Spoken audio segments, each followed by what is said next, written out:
Hello. OP classes के digital platform पर एक बार आपका पुनः स्वागत है। तो जैसा कि हम लोग अर्थशास्त्र पढ़ रहे थे और अर्थशास्त्र की हमारी 2 या 3 क्लास हो चुकी थी, तो आगे अर्थशास्त्र में कंटिन्यू करते हैं। तो आज हम लोग पढ़ेंगे मुद्रा तथा बैंकिंग के बारे में। ठीक है, तो शुरू करते हैं। आज हम लोगों को पढ़ना है मुद्रा तथा बैंकिंग। तो सबसे पहले हम लोग पढ़ेंगे मुद्रा के बारे में कि मुद्रा क्या होती है। अगर व्यवहारिक तौर पर देखें तो मुद्रा का सीधा सा मतलब हम लोग लगा लेते हैं रुपए और पैसे से, जबकि अर्थव्यवस्था में ऐसा नहीं है। अर्थव्यवस्था में कोई भी वो वस्तु जो आपके लेन देन के काम आए, विनिमय का माध्यम बने, मूल्य का मापक बने, वो सभी चीजें काउंट होती हैं मुद्रा में। जैसे पहले क्या था, जब रुपए पैसे नहीं चलते थे पुराने समय में, तो क्या होता था, वस्तु विनिमय होता था। वस्तु विनिमय का मतलब है कोई एक व्यक्ति दूसरे व्यक्ति के यहाँ जाकर उसे कोई वस्तु देगा, जिसके बदले दूसरा व्यक्ति भी पहले व्यक्ति को कोई दूसरी वस्तु देगा। तो वो होता था वस्तु विनिमय का साधन। इसके अलावा और भी बहुत सारी चीजें हैं जो कि मुद्रा के रूप को दर्शाती हैं। तो आइए शुरू करते हैं मुद्रा। तो अगर अर्थव्यवस्था के रूप में देखा जाए कि मुद्रा की परिभाषा क्या लिखेंगे, तो वो रहेगी कि कोई भी वह वस्तु जो विनिमय का साधन बने, मूल्य का मापक हो, साख दर्शाने का काम करे, यानी कोई भी व्यक्ति आर्थिक रूप से कितना मजबूत और कमजोर है ये दर्शाने का काम करे, हस्तांतरण का काम करे, वो सभी वस्तुएं आपकी काय का काम करती, मुद्रा का। तो आइए आज हम लोग पढ़ते हैं मुद्रा, फिर बैंकिंग हम लोग आगे देखेंगे। तो अगर बात की जाए कि मुद्रा क्या है, तो वह वस्तु जो विनिमय का साधन हो,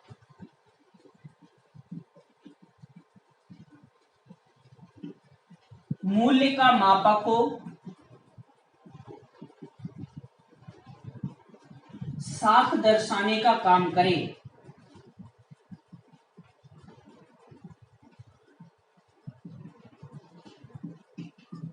क्या कहलाती है, मुद्रा। विनिमय का साधन हमने आपको बता ही दिया है, जैसे वस्तु विनिमय होती थी, वर्तमान समय में मुद्रा विनिमय होता है। आप मुद्रा दीजिए किसी से, किसी को रुपए पैसे दीजिए, उसके बदले आपको कोई वस्तु मिल जाएगी। मूल्य का मापक का मतलब है कोई भी वस्तु कितनी सस्ती या महंगी है उसका मापन भी हम मुद्रा के द्वारा ही तो करते हैं। जैसे मान के चलो ये स्याही है और ये मार्कर है, इसमें से कौन महंगा कौन सस्ता है ये हम लोग रुपए पैसे से ही तो निकाल सकते हैं। तो वो मूल्य का मापक हो गया। इसी से जुड़ा हुआ है साख दर्शाने का काम। कोई भी व्यक्ति, संस्था या कोई भी वस्तु कितनी सस्ती या महंगी है उसी के अनुसार हम लोग उसकी साख को देख सकते हैं। तो ये हमारी परिभाषा है कि मुद्रा क्या है। इसके अनुसार क्या है, कुछ अर्थशास्त्री हैं, एक दो अर्थशास्त्री है जिन्होंने मुद्रा को अपने अनुसार आर्थिक रूप से दर्शाने का काम किया। देखते हैं उन्होंने क्या कहा। जैसे एक अर्थशास्त्री हैं फ्रांसिस वॉकर।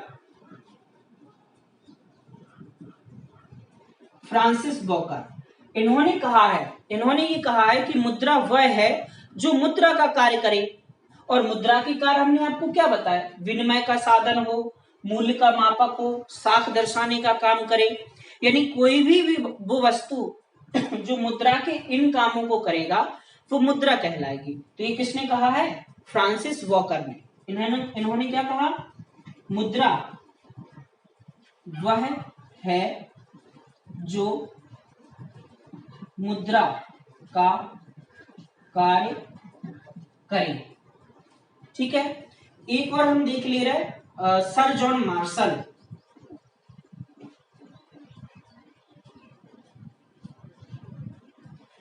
ठीक है, सर जॉन मार्शल ने क्या कहा, सर जॉन मार्शल ने ये कहा है कि मुद्रा वह धुरी है जिसके आसपास आर्थिक विज्ञान चक्कर लगाता है। अर्थव्यवस्था में हम लोग क्या पढ़ रहे हैं, मुद्रा और उससे जुड़ी हुई बातें ही तो पढ़ रहे हैं। तो यही बात तो इन्होंने कही है कि मुद्रा वह धुरी है जिसके आसपास आर्थिक विज्ञान चक्कर लगाता है। तो ये दोनों कई बार एग्जाम में पूछे गए कि ये स्टेटमेंट किनका है और जो अब हम लिखने जा रहे हैं वो स्टेटमेंट किनका है। तो मुद्रा वह धुरी है जिसके आसपास आर्थिक विज्ञान चक्कर लगाता है। ठीक है, तो ये जो हो गई मुद्रा से जुड़ी कुछ परिभाषाएं। अब हम लोग देखेंगे मुद्रा के प्रकार कि मुद्रा किस किस प्रकार की होती है। तो मुद्रा के प्रकार में हम कई तरीके की मुद्रा पढ़ेंगे, जैसे वैधानिक मुद्रा, प्रमाणिक मुद्रा, सांकेतिक मुद्रा, गरम मुद्रा, ठंडी मुद्रा, कठोर मुद्रा, हल्की मुद्रा। इसके अलावा है आपकी कॉल मनी, नोटिस मनी। ठीक है, ये सारी चीजें हम लोग पढ़ेंगे। तो यहां हम लोग पढ़ेंगे मुद्रा के प्रकार, और उसमें सबसे पहले हम लोग पढ़ेंगे वैधानिक मुद्रा। ठीक है, वैधानिक मुद्रा तो जैसा कि नाम से ही समझ में आ रहा है, एक ऐसी मुद्रा जो वैध हो। और वैध किस तरीके से हो, जैसे भारत में मुद्रा जारी करने का काम किसका होता है, आरबीआई का और भारत सरकार का। तो वह मुद्रा जो सरकारी नजरिए से वैध हो, उसको हम लोग क्या कहते हैं, वैधानिक मुद्रा। दूसरी भाषा में कहा जाए तो वह मुद्रा जिसका संचालन आरबीआई या भारत सरकार द्वारा किया जाए, वैधानिक मुद्रा कहते हैं। तो वह मुद्रा जिसको जारी करने का अधिकार आरबीआई, आगे हम लोग आरबीआई के बारे में पढ़ेंगे, तथा भारत सरकार को हो, वैधानिक मुद्रा कहते हैं। जैसे सभी प्रकार के रुपए,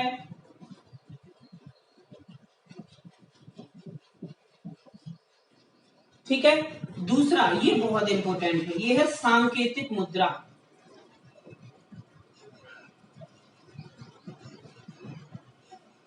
देखिए, सांकेतिक मुद्रा ये बहुत महत्वपूर्ण है और ये कई बार पूछी गई। सांकेतिक मुद्रा का अर्थ होता है एक ऐसी मुद्रा जिसका धात्विक मूल्य उसके अंकित मूल्य से कम हो।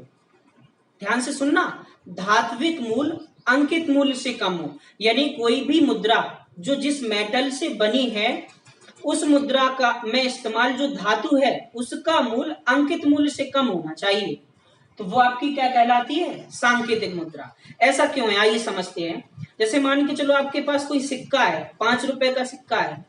उस 5 रुपए के सिक्के में, जो स्टील से बना है, 5 रुपए के सिक्के में अगर आप 10 रुपए का स्टील इस्तेमाल कर देंगे तो वो उसकी धात्विक मूल्य ज्यादा हो गया ना।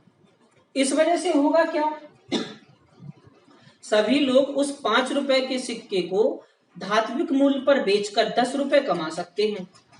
इसी वजह से सांकेतिक मुद्रा में वे सारी मुद्राएं आती हैं जिनका धात्विक मूल्य अंकित मूल्य से कम हो, यानी 5 रुपए के सिक्के में जो धातु का इस्तेमाल होता है वो 5 रुपए से कम होता है। तो सांकेतिक मुद्रा समझ में आई। आइए लिखते हैं, वह मुद्रा जिसका धात्विक मूल्य अंकित मूल्य से कम हो, इनमें विभिन्न प्रकार के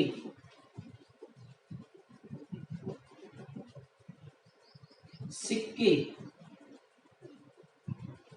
शामिल हैं। ठीक है, अब अगर पूछा जाए कि विश्व में सबसे पहले सांकेतिक मुद्रा किसने जारी की थी, तो चीन में एक शासक थे जिनका नाम था कुबलाई खान। कुबलाई खान ने चाउ नाम की मुद्रा जारी की थी, जो कि विश्व की पहली सांकेतिक मुद्रा थी। तो विश्व में पहली सांकेतिक मुद्रा चीन के शासक कुबलाई खान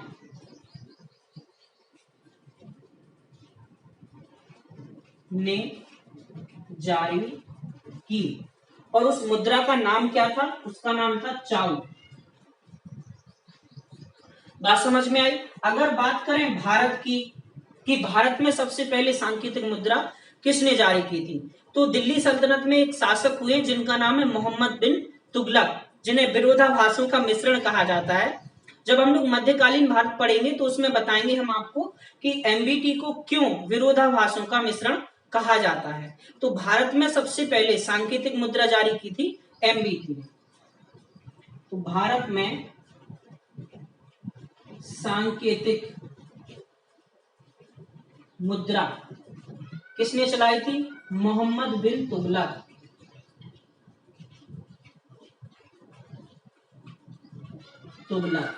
ठीक है।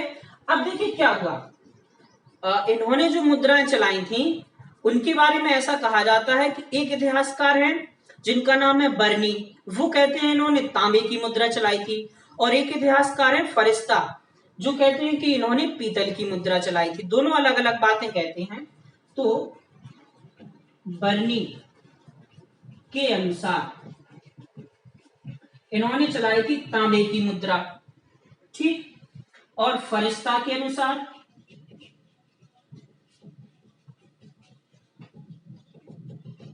इन्होंने चलाई थी पीतल की मुद्रा, ठीक। तो इन दोनों को मिला के कहा जाता है दोकानी मुद्रा, दोकानी मुद्रा। बात समझ में आई आपके? ठीक है, तो ये बातें समझ में आई आपको, वैधानिक मुद्रा और सांकेतिक मुद्रा समझ में आई। चलिए आइए आगे देखते हैं। आगे हम लोग देखेंगे प्रमाणिक मुद्रा। प्रमाणिक प्रमाणिक मुद्रा वह मुद्रा होती है जिसमें धात्विक मूल्य अंकित मूल्य के बराबर हो। हालांकि उस पर कुछ अंकित नहीं होता है, लेकिन उस मुद्रा का मूल्य जो है वो धात्विक मूल्य के अनुसार ही लगाया जाता है। जैसे विभिन्न प्रकार के सोने चांदी के सिक्के,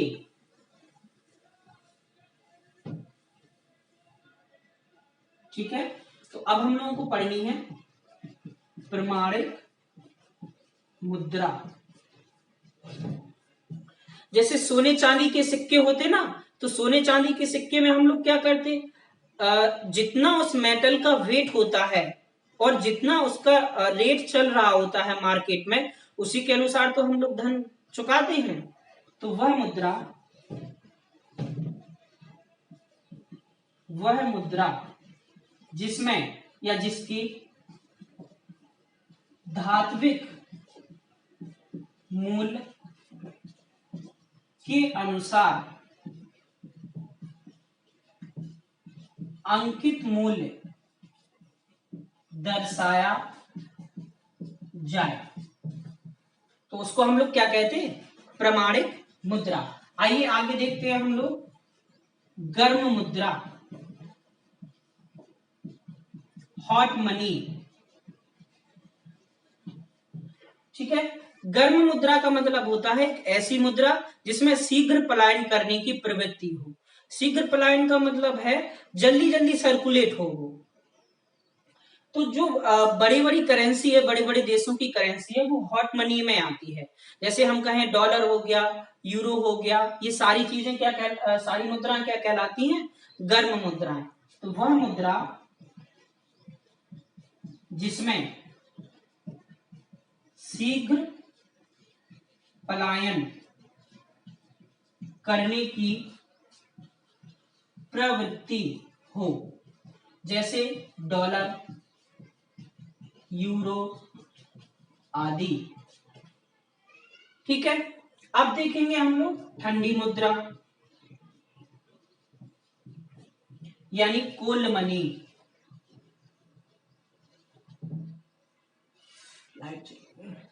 कोल्ड मनी का मतलब होता है वह मुद्रा जिसमें शीघ्र पलायन ना हो, यानी छोटे छोटे देश की छोटी छोटी करेंसी, जैसे नेपाली रुपया हो गया, बांग्लादेश का टका हो गया, ठीक है। इनको हम लोग क्या कहते हैं? कूल मनी के अंतर्गत रखते हैं, वह मुद्रा जिसमें शीघ्र पलायन करने की प्रवृत्ति ना हो। ठीक है, तो वो क्या कहलाती है? आपकी ठंडी मुद्रा कहलाती है।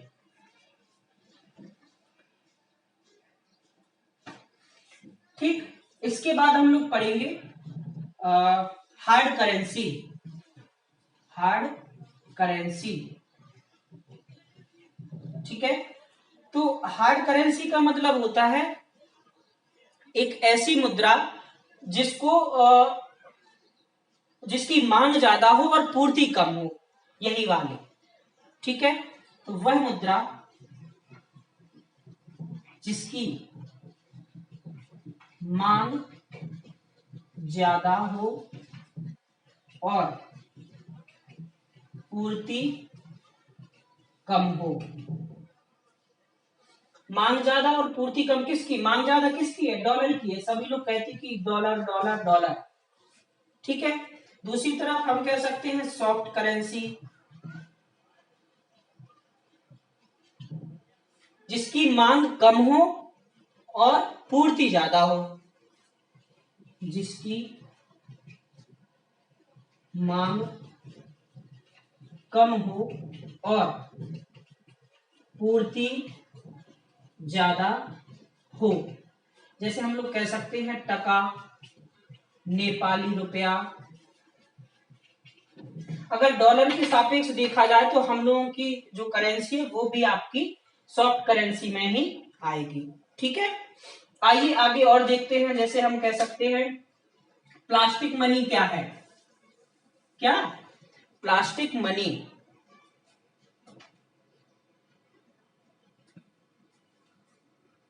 तो आइए देखते हैं।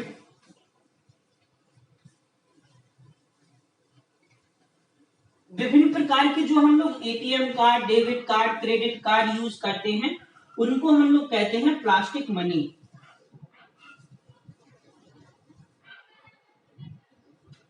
ठीक है, प्लास्टिक मनी।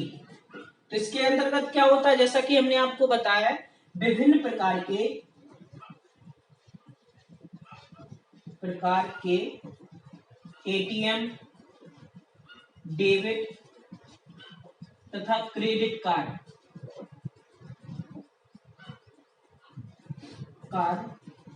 क्या कहलाते हैं? आपके प्लास्टिक मनी कहलाते हैं। अब हम लोगों को पढ़नी है कॉल मनी, टर्म मनी और नोटिस मनी। ये बहुत इंपॉर्टेंट है। ठीक है, तो आइए देखते हैं। पहले हम लोग देखते हैं कॉल मनी। ये तीनों एक दूसरे से जुड़े हुए हैं। ठीक, बहुत ध्यान से समझना। दूसरा है टर्म मनी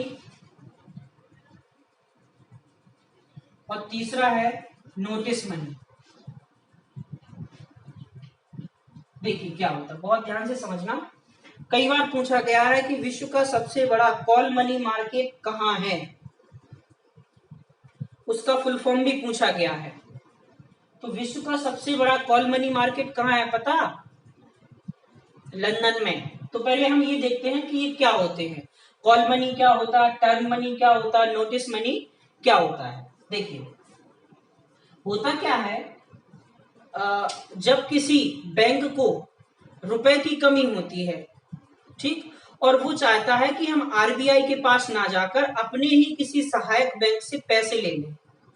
बात समझना। वैसे तो क्या होता है कि सहायक बैंक आरबीआई से ही मोस्टली टाइम पे अपना रुपए मांगते हैं, कभी भी कोई भी जरूरत पड़ने पर। लेकिन अगर कभी ऐसा हो कि कोई बैंक चाहता है कि यार आरबीआई के पास ना जाकर हम आपस में ही किसी बैंक से ले लें, काहे को आरबीआई को परेशान करें, तो फिर वो जो मनी होता है वो एक दिन के लिए अगर लिया जाए कि भाई हम सुबह ले रहे हैं और 24 आवर के अंदर हम कल सुबह आपका पैसा वापस कर देंगे और उसके एवज में आप हमसे कुछ इंटरेस्ट या रेट वो ब्याज ले लेना। ठीक है, तो उसको हम लोग कहते हैं कॉल मनी। अगर आपस में लेन देन की क्रिया दो बैंकों के बीच 2 से 14 दिन की हो, ये कितने दिन की थी? 1 दिन की। ये कितने दिन की होगी? 2 से 14 दिन की। यानी कोई भी बैंक ये कहे दूसरे बैंक से कि भाई हमें कुछ पैसा चाहिए जो हम आपका 2 से 14 दिन के भीतर लौटा देंगे, तो उसको हम लोग कहते हैं टर्म मनी। और 14 दिन से 1 साल तक का जो समय होता है उसको हम लोग कहते हैं नोटिस मनी। ठीक है, तो आइए देखते हैं। जब कोई एक बैंक दूसरे बैंक से कुछ रुपए 24 घंटे के लिए उधार लेता है तो उसे कॉल मनी कहते हैं। अच्छा, दूसरे बैंक से इस यहां पे हम लोग लिख सकते हैं आरबीआई को छोड़कर। ठीक है, टर्म मनी क्या है? जब कोई बैंक दूसरे बैंक से 2 से 14 दिन के लिए पैसा उधार ले तो उसको हम लोग क्या कहते हैं? Term money. अगर बात की जाए नोटिस मनी की, तो जब कोई बैंक दूसरे बैंक से 14 दिन से 1 साल तक के लिए पैसा उधार ले तो हम लोग क्या कहते हैं उसको? Notice money. और इन्हीं के आधार पर विश्व का जो सबसे बड़ा कॉल मनी मार्केट है वो है लंदन में। कहां पर है? लंदन में। ठीक, तो यहां पे हम लोग लिख सकते हैं विश्व का सबसे बड़ा कॉल मनी मार्केट लंदन में स्थित है। तो जो लंदन में स्थित है। अच्छा, भारत में कहां पर? भारत में है ऐसा कोई कॉल मनी? हाँ, भारत में है, मुंबई में। तो यहां पे हम लोग लिख सकते हैं भारत में कॉल मनी मार्केट मुंबई में है। ठीक है, चलिए भाई, अब इन दोनों मार्केट के नाम पूछे गए, फुल फॉर्म पूछे गए कई बार, तो वो हम और देख ले रहे हैं। तो ऊपर लिखते हैं हम, लंदन के कॉल मनी मार्केट को बोलते LIBOR. London inter bank offer rate क्या कहते हैं? लिबोर। ये कई बार पूछे गए जिसको हम लोग स्किप कर जाते हैं। ऐसे क्वेश्चन आते हैं और देख के ही स्किप कर जाते हैं हम लोग कि पता नहीं क्या है ये, कहां से लिखा होगा, कहां से पूछा गया।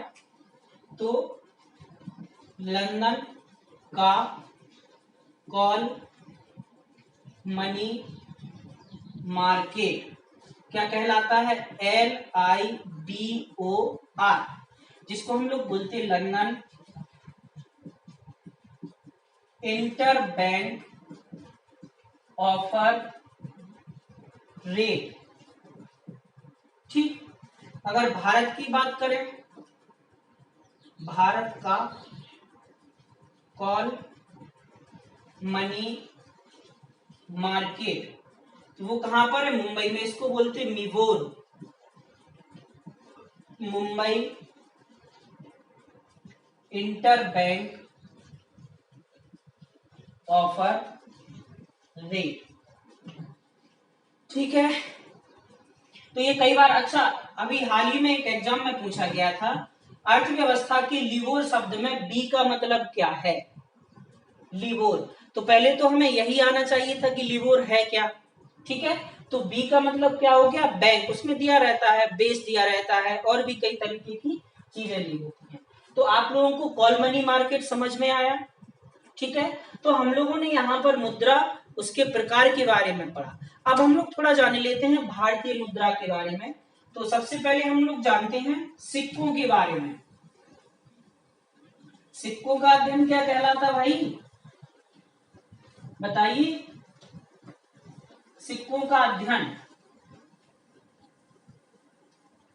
सिक्कों का अध्ययन कहलाता है न्यूमिस्मेटिस्ट। ठीक है, तो हम लोग बात करते हैं सिक्के यानी टकसाल यानी मिंट। ठीक है, तो पहले ये लिख लो जो अभी हम पूछ रहे थे। सिक्कों का अध्ययन क्या कहलाता है, न्यूमिस्मेटिस्ट। ठीक है, अब देखिए अगर हम बात करें टकसाल की, तो भारत में 4 जगह टकसाल हैं, मुंबई, हैदराबाद, नोएडा और एक जगह और है, मुंबई, हैदराबाद, नोएडा और कोलकाता।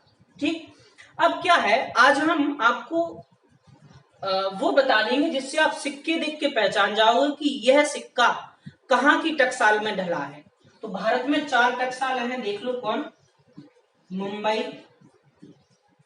हैदराबाद,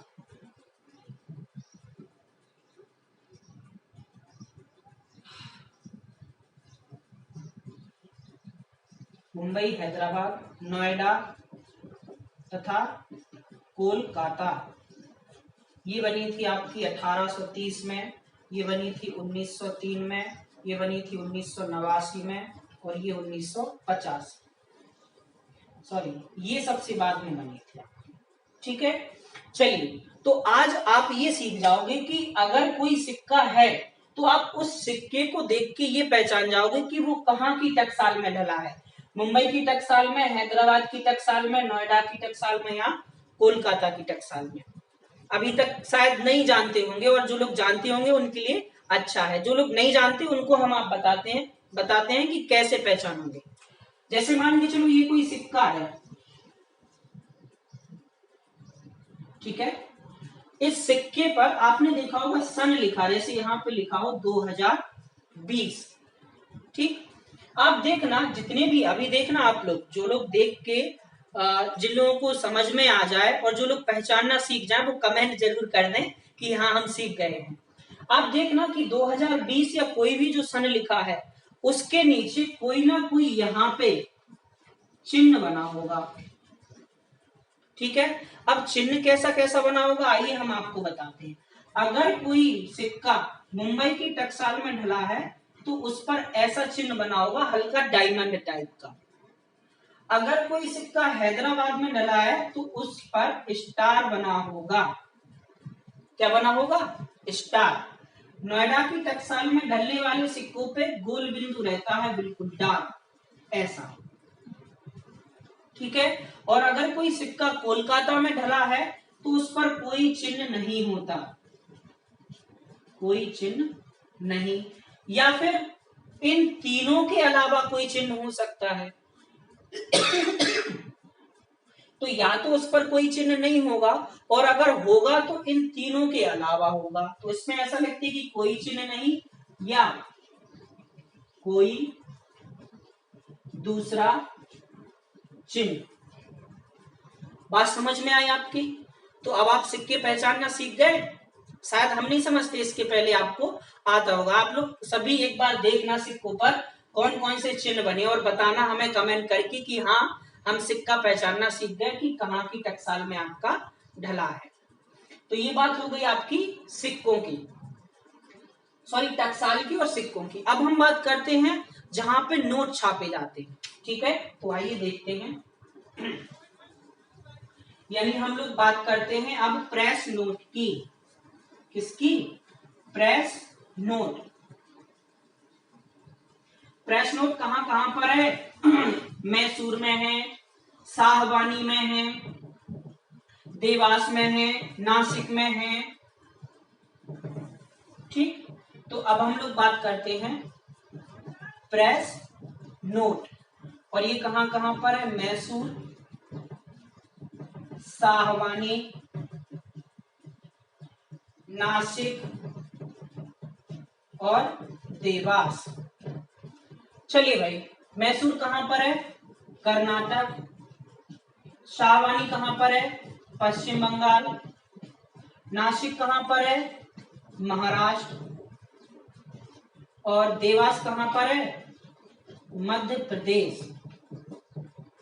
ठीक है, तो इसमें से क्या, इसमें ये देख लीजिए, ये दो हैं जो प्रेस नोट हैं, ये करती हैं काम आरबीआई के अंतर्गत। ठीक है, और नासिक और देवास की जो प्रेस नोट है वो काम करती है आपकी भारत सरकार के वित्त मंत्रालय के अंतर्गत। भारत सरकार। बात समझ में आई? चलिए आज हम बात करते हैं जो 2000 रुपए का नोट नया चला है और 500 रुपए, उनके बारे में कुछ बातें जाने लेते हैं। कभी कभी क्वेश्चन उनमें पूछ लिया जाता है। तो यहाँ पे हम लोग देख रहे हैं 2000 रुपए का नोट और ये है 500 रुपए का रुपए का नोट। तो पहले हम लोग बात करते हैं साइज की। पूछी गई अभी एक एग्जाम में 2000 रुपए के नोट की साइज पूछ ली गई। तो इसका साइज था 166 × 66 mm। स्क्वायर कर लो इसको, क्योंकि एक इसका mm और एक इसका mm। अगर इसके साइज की बात करें हम लोग तो इसका है आपका 150 × 66 mm। हाँ, अब जो 2000 रुपए का नोट है उसको बनाने में कितना खर्चा आता है? तो खर्चा अगर हम बात करें तो इसको बनाने में आता है 3 रुपए 54 पैसे का खर्च, और इसको बनाने में आता है खर्चा 500 रुपए के नोट को 3 रुपए 50 पैसे का खर्च। ठीक, अगर हम रंग की बात करें, रंग, तो इसका रंग है 2000 नोट के मैजेंटा बोलते उसको। गुलाबी नहीं लगा देना, गलत हो गया था एग्जाम में, बहुत से लोगों का भी एक एग्जाम में पूछा गया था कि 2000 रुपए के नोट का जो रंग है वो क्या है, तो गुलाबी लगा दिया था, इसको मैजेंटा लगाना। अगर 500 रुपए के नोट की रंग की बात करें, रंग, तो इसमें आप लोग लिख सकते हैं स्टोन ग्रे, पत्थर के जैसा होता है। अच्छा, इसके अतिरिक्त क्या है जो हाँ, आपने देखा होगा 500 रुपए के जो नोट आ रहे हैं या 2000 के, उसमें बगल में ये जैसे ये नोट है, इसके बगल में ऐसी ऐसी लाइनें आ रही हैं। तो आप क्या बता सकते हैं 2000 रुपए के नोट पर कितनी लाइन है और 500 के नोट पर कितनी लाइन है, और उनको क्या कहा जाता है? तो उनको कहा जाता ब्लीड लाइन, ब्लीड लाइन। और 2000 नोट पर कितनी है? 7 लाइन है। ठीक है, और अगर बात की जाए 500 रुपए के नोट की ब्लीड लाइनों की, तो इस पर है आपकी 5।